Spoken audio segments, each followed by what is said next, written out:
Hello everyone, welcome to the BlackHat path. So, in the last video, we understood what Linux is and why hackers use it. Now it's time to actually start using Linux like a hacker. In this video, I'll quickly show you how Kali Linux is set up using a bootable pendrive, and then we will jump directly into the terminal and start using real commands. So for installing Kali Linux, I am using a bootable USB drive. The basic idea is simple. You flash the Kali Linux ISO into the pendrive using tools like Rufus, then boot your system from the USB and install Kali Linux. I'm not going deep into installation steps here because it's mostly straightforward. The main focus is learning Linux for cybersecurity.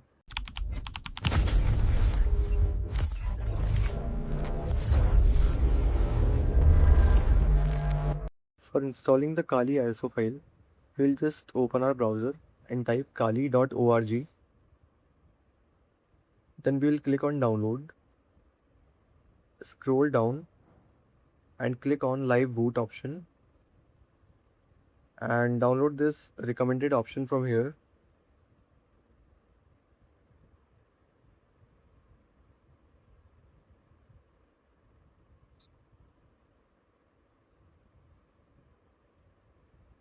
Along with Kali, we need a tool named Rufus, which will help us to boot Kali Linux in our pendrive. For that, we'll search Rufus and we'll go to this website, scroll a little bit and download this latest version.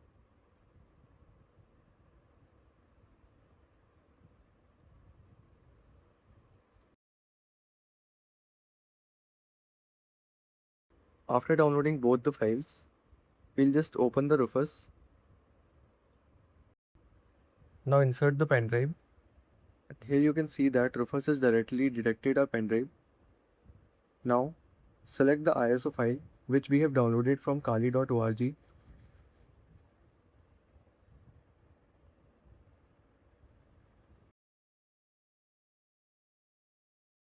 And the persistent partition size, we'll select the maximum size.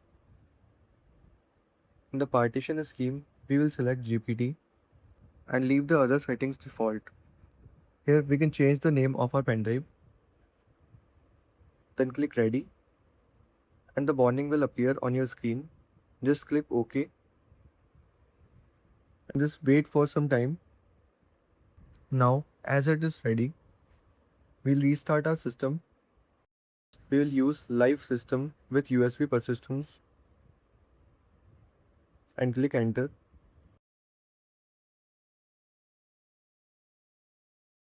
This is what your Kali Linux environment looks like.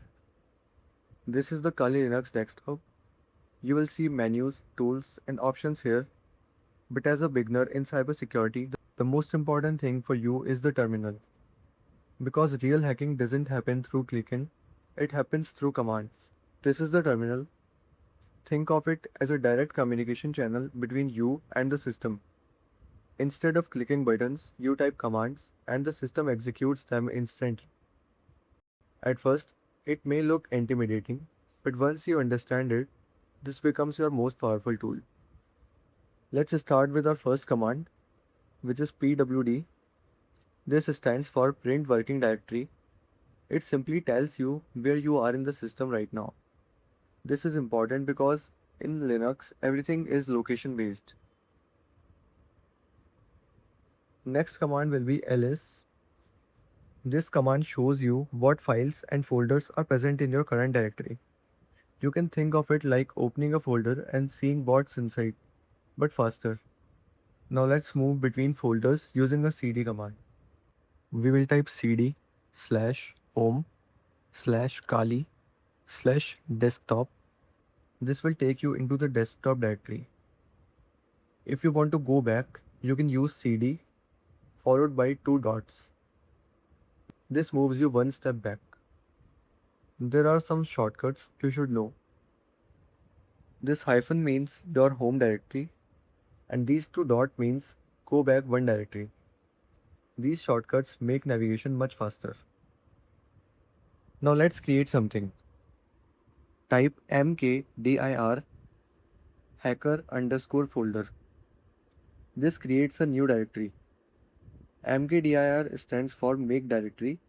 You can create anything like folder, structure, and this is how you start organizing your work.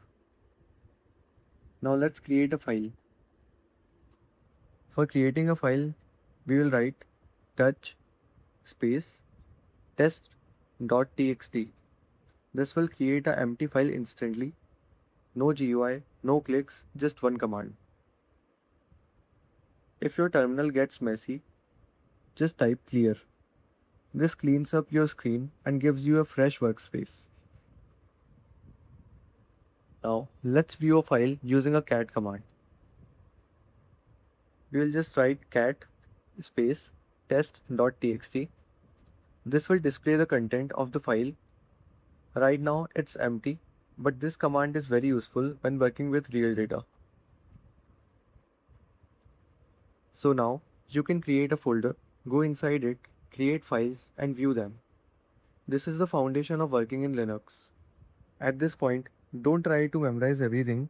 Focus on understanding how things work. Because in cybersecurity, tools changes but concepts stay the same. In the next video, we'll go deeper and start working with file management, copying, moving, and deleting files. So make sure you practice these commands and stay consistent. This is where your real journey begins. I'll meet you in the next video. Till then, stay sharp, and this is the BlackHat Path.